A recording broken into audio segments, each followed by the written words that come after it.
अभी पूर्व में कभी भजन का अभ्यास तो किया नहीं, भगवत प्राप्ति सहज में हो जाए ऐसा आप उपाय बताओ, क्योंकि हम गृहस्थ धर्म से युक्त हैं, तो उनका सहज भी है और कठिन भी है।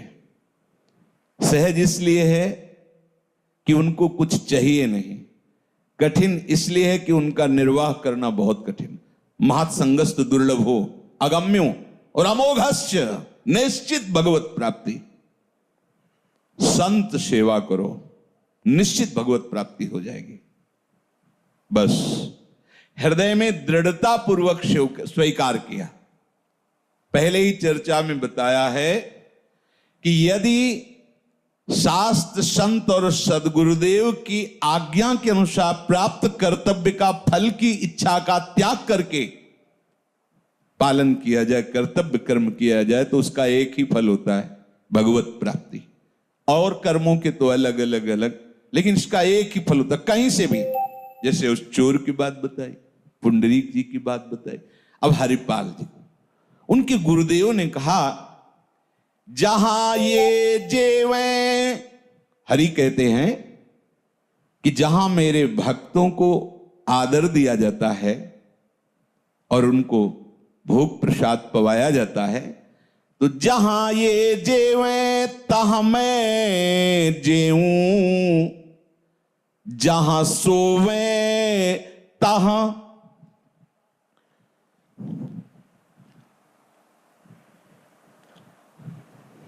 सोऊं। जहां मेरे भक्त प्रसाद पाते हैं तो मैं वहीं प्रसाद पाता हूं जहां मेरे भक्त पाते हैं। अर्थात भक्त की जिह्वा में बैठकर मैं रसास्वादन करता हूं, जहां मेरे भक्त शयन करते हैं मैं वहां शयन करता हूं। भगवान जो मेरे भक्तन दुख देवे, कुल समेत त्यही खोहूं। यदि कोई मेरे भक्त का द्रोह करे और सोचे कि ये तो अनाथ है, ऐसे भीख मांगते, दो चार थप्पड़ जमा दो, क्या बिगाड़ लेगा ये, हमारे पास परिवार है, सामर्थ्य है, रुपया है, पैसा है। हाँ ठीक है, वर्तमान को तुम देख रहे हो, लेकिन जो वर्तमान में विराजमान है उसको तुम नहीं देख पा रहे हो। अनंत कोटि ब्रह्मांडों का स्वामी भक्तों के पीछे ऐसे घूमता है जैसे बछड़े के पीछे रंभाती हुई गाय। भक्तन पीछे यो फिरत ज्यो बछड़ा संग गाय, जहां जहां भक्तन को कछु परत है संकट आए। आप स्वयं उस संकट में बीच में आ जाते हैं। तुरंत विभीषण पाछे मेला, सन्मुख राम सहयो सोई सेला। शक्ति को अपनी छाती पे लिया, नष्ट कर सकते थे, लेकिन दिखाया कि भक्त का प्रहार मैं अपने तन पर स्वीकार करता हूं। अगर कोई मेरे भक्त से द्रोह करके उसका अमंगल अहित करना चाहे तो उसके कुल समेत को मैं नष्ट कर देता हूं। जो मेरे भक्तन दुख देवे, कुल समेत ते खो, राम रोष पावक सो जरई। जहां ये मेरो करे कीर्तन, तहां करूं मैं बाशा। इन्हीं के पीछे उठ धाऊं, मोहि इन्हीं की आशा। तज अभिमान प्रेम सो सेवे, सोई मोकू पावे। कहत कबीर भक्ति की महिमा, हरि अपने मुख गावे। जहां मेरे भक्त मेरा नाम कीर्तन करते हुए वहां मैं निरंतर वास करता हूं। जहां भक्तजन प्रफुल्लित हृदय से प्रभु के गुण का कीर्तन, नाम का कीर्तन, उनकी महिमा का गान करते, भगवान कहते वहां मैं निरंतर वास करता। नाहम बसामि वैकुंठे योगी नाम च हृदय मदभक्ता यत्र गायंती तत्र तिष्ठामि नारद। जहां मेरे भक्त मेरा कीर्तन करते वहां मैं वास करता हूं। मुझे ढूंढना है तो मैं भक्तों के पीछे हूं, ढूंढ लो। भगवान परिचय बता रहे, निरपेक्षम मुनिम शांतम निर्वैरम समदर्शनम अनुब्रजाम्य हम नित्यम पुये अत्यंगुरेण भी। जहां जहां मेरे भक्त चरण रखते हुए जाते उनके पीछे मैं होता। अनुब्रजाम्य मैं उनकी चरण रज लेने के लिए पीछे पीछे जाता।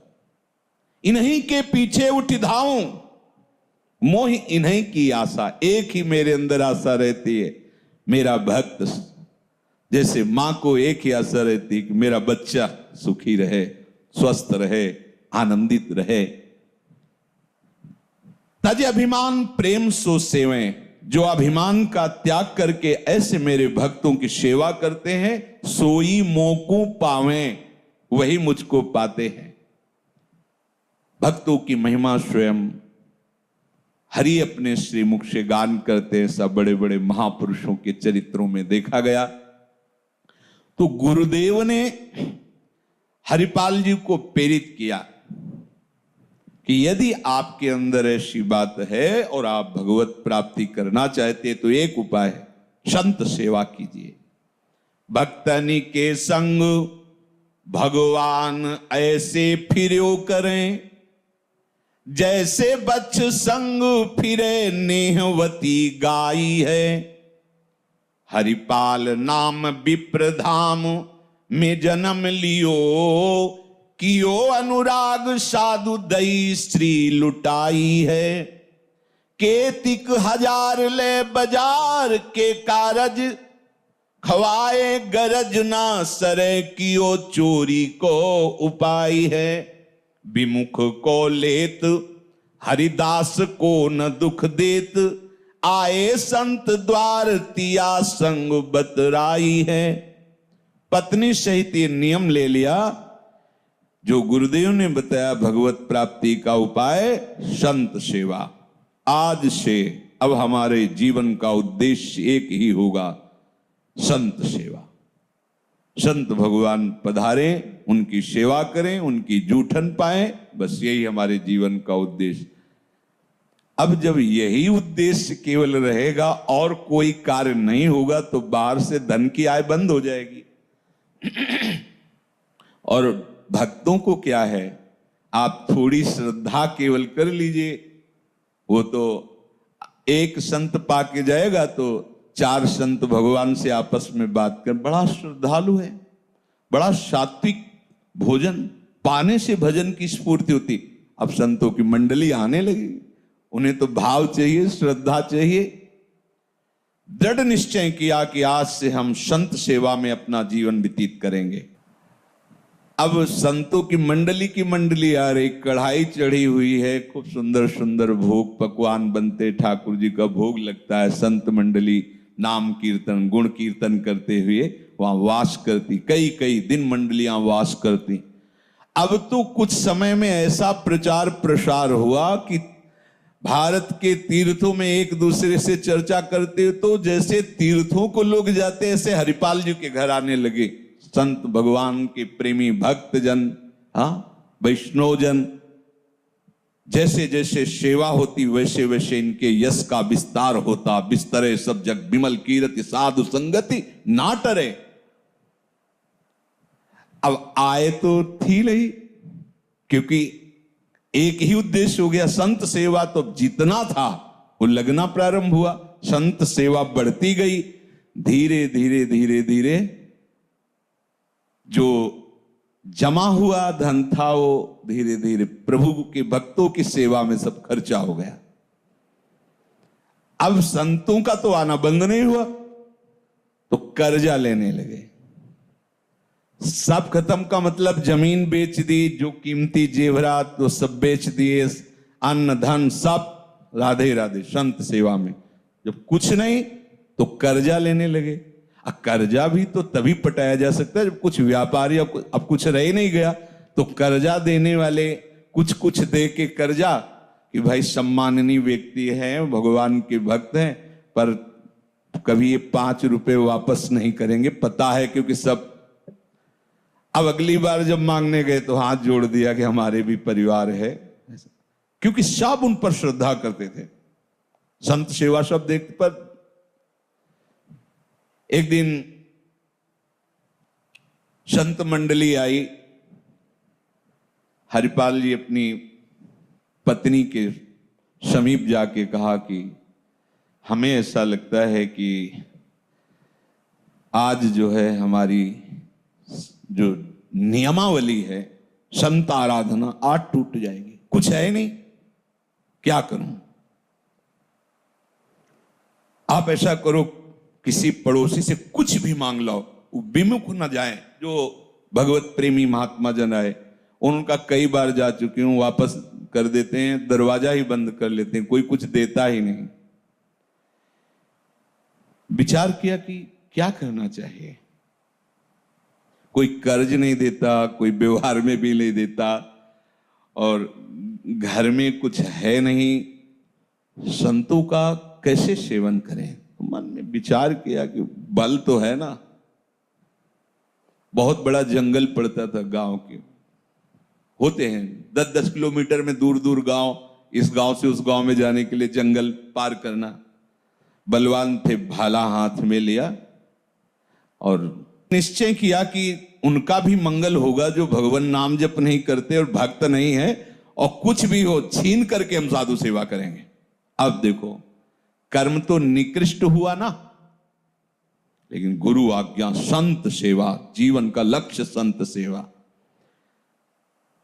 कोई कोई उदाहरण देने लगते हैं हरिपाल जी का, तो पहले अपना सब संत सेवा में लगाओ, खाने को न रह जाए, फिर आगे आप उदाहरण हरिपाल जी का दो। अब तुम तो लाखों की उसमें बेईमानी की और सोचा कि इतने से इतना दे देंगे तो चल, वो नहीं चलेगा, तो घर फूक तमाशा देखना होगा इसमें। हरिपाल जी का उदाहरण तब आप दे सकते हैं कि चोरी तो हरिपाल जी भी करते थे, तो हम थोड़ा टैक्सी की चोरी कर ली, ये कर ली, वो चोरी कर ली, या ऐसे, और हम वो संत सेवा में थोड़ा उसका हिस्सा दे देंगे तो धन पवित्र हो जाएगा। भूल मत करना, वो अधर्म है, वो अधर्म हो रहा है। हरिपाल जी घर फूक तमाशा देखे, पहले अपना सब कुछ न्योछावर कर दिया। अब देखो भावना कैसी है, विमुख को लेत हरिदास को न दुख देत। जो भगवत विमुख है उसका छीन लेते और कहां लगाते? संत सेवा में। इसका भी मंगल होगा। गले में कंठी और मुख में कहीं धोखे से भी रामकृष्ण हरि निकल गया तो हरिपाल जी मार्ग से हट जाते थे। जब वो निकल जाता तो उसकी रज माथे पे लगाते, कभी उसको। और अगर प्रपंच की वार्ता और कंठी तिलक और नाम नहीं तो भाला गले में रख देते, जो है सब उतरा लेते, सोना चांदी रुपया जो भी जैसा, और वो संत सेवा में लगाते। अब उस गली में ये प्रचार प्रसार हो गया कि कंठी तिलक वाला, नाम कीर्तन वाला लूटा नहीं जाता। अब उस गली से निकलना है गांव के जंगल से तो कंठी तिलक बांध के निकलना है, बाद में भले झोली में डाल ले, जेब में डाल ले, क्योंकि हरिपाल जी और बहुत बलवान थे और भगवत तेज से युक्त थे। उनके सामने ऐसा थोड़ी कि कोई विरोध कर सके। अब एक दिन बहुत से जैसे स्वाभाविक संत आते थे, आए, वहां जंगल में कोई जाता ही नहीं, अगर जाता तो रामकृष्ण हरि बोलते हुए जाता। अब हरिपाल जी चोरी कर नहीं सकते, अगर वो राम बोला, कृष्ण बोला, हरि बोला तो भाला नहीं तानेंगे। कंठी है, तिलक है, नहीं, हरिदासस नहीं, बिल्कुल नहीं। जो हरिदासस तो सही, बिल्कुल नहीं। उदास होकर के बैठे थे, संत भगवान आए, पत्नी से कहा आप क्या करूं? अब तो लूटने को भी कोई नहीं तैयार कि आ भाई उसको मैं लूट लूं, क्योंकि यहां सब कंठी तिलक वाले, सब नाम वाले। देखो भक्त का प्रताप देखो, भयवश वहां से निकलना है, जो 2-4 किलोमीटर रास्ता है, जोर जोर से बोलना पड़ेगा उसको रामकृष्ण हरि। रुक्मिणी जी से ठाकुर जी ने कहा, द्वारिकाधीश ने, तैयारी, अब मुझे जाना है एक भक्त से मिलने के लिए।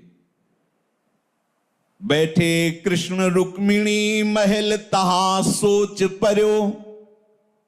इधर अगर भक्त सोच में पड़ा है कि कैसे भगवत प्रेमी महात्माओं को विमुख जाने दें, पर हमारे पास कुछ है नहीं और लूटने के लिए कुछ नहीं, क्योंकि अब वहां से जो निकलता प्रचार प्रसार हो गया। बैठे कृष्ण रुक्मिणी महल तहां सोच पर्यो। हरियो मन साधु सेवा साहू रूप कियो है। पूछी चले कहां, कही भक्त है हमारो एक, तो मैं हूं आऊं आओ आए जहां पूछ लियो है। भगवान श्रृंगार कर रहे हैं, कृष्ण रूप से नहीं, साहूकार सेठ रूप से। बड़े बड़े सोने के हीरे जड़ित कड़ा हार ये सब। रुक्मिणी जी ने कहा जय जय कहां? बोले एक भक्त के यहां जाना है, उत्सव में सम्मिलित होना है। प्रभु आप जब जाते हो अकेले निकल जाते हो, हमारी भी इच्छा है। भगवान ने कहा शारदा सहाय हुई, क्योंकि हमसे ज्यादा श्रृंगार ये करेंगी। भगवान ने कहा वैसे तो हम अकेले भक्त के पास जाना चाहते, पर आज तुम्हारी इच्छा नहीं, आज चलो। पर ऐसा भक्त है कि तुम्हें सब श्रृंगार करके चलना होगा। वो मन में सोचती, मतलब भक्त क्या कोई ऐसा कि श्रृंगार जरूरी है हमें? प्रभु ने कहा प्रभु एक एक कीमती अंगूठी अपने साथ, पूरा श्रृंगार। रुक्मिणी जी ने कि जब प्रभु इतना पूरा श्रृंगार, तो और अब वो तो महालक्ष्मी है और भगवान की प्रधान पटरानी है, द्वारिकाधीश की। श्रृंगार। अब हरिपाल जी के दरवाजे संत हैं और गांव के बाहर वो टहल रहे हैं कि क्या करूं क्या करूं। वहीं आए, साहूकार का रूप रखे ऐसे, और ओए भैया हमें जंगल पार करना, सुनते यहां कोई बहुत कठोर हृदय वाला चोर जो है इधर चोरी करता है, तो आप देख के लगते हो कि आप रक्षा कर सकते हो, हमें बाहर पहुंचा सकते हो। हरिपाल जी ने कहा भगवान बड़ी कृपा की, बड़ी कृपा की। हाँ बिल्कुल पहुंचा देंगे, जहां कहोगे वहां पहुंचा देंगे। बोले हम ऐसे फ्री काम नहीं लेते, हम कुछ मुद्रा देंगे जब आप जंगल पार कर दोगे।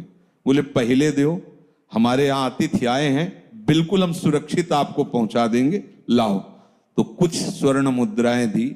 बड़े प्रसन्न, ये यार प्रभु कैसे लाज रखते हैं। मैं तो परेशान डोल रहा था, क्या आयो पत्नी से कहा भगवान ने बात बला दी, देखो एक सेठ फंसा है, उसको पार करना है, उसने ये मुद्रा, तुम लाओ दाल चावल और रोटी बनाओ, संतों को पो, हम इनको पार करके आते हैं। भाला लिया और कहा आगे आगे तुम चलो, पीछे हम चलते हैं। रास्ते में चले। प्रभु ने रुक्मिणी जी से कहा एक भी भागवतिक चर्चा नहीं होनी चाहिए, धीरे से कहा। बोले प्रभु ऐसा ना भक्त की ना भगवान की कोई चर्चा नहीं, बस वही जैसे एक सेठ साहूकार चर्चा करते हैं, उस खाते बही खाते में इतने करोड़ उसमें वो होता है ऐसा वो ऐसा। हरिपाल जी का बात बन गई है, इतनी सोना चांदी और सब हीरा जवाहरात पे एक बार भी रामकृष्ण हरि नहीं बोल रहे। और गौर से देखा तो हार गले में थे, तुलसी की माला नहीं थी, कहीं कोई तिलक नहीं। वो भगवान आज तो माला माल कर दिए। बीच जंगल में पहुंचे, भाला निकाला,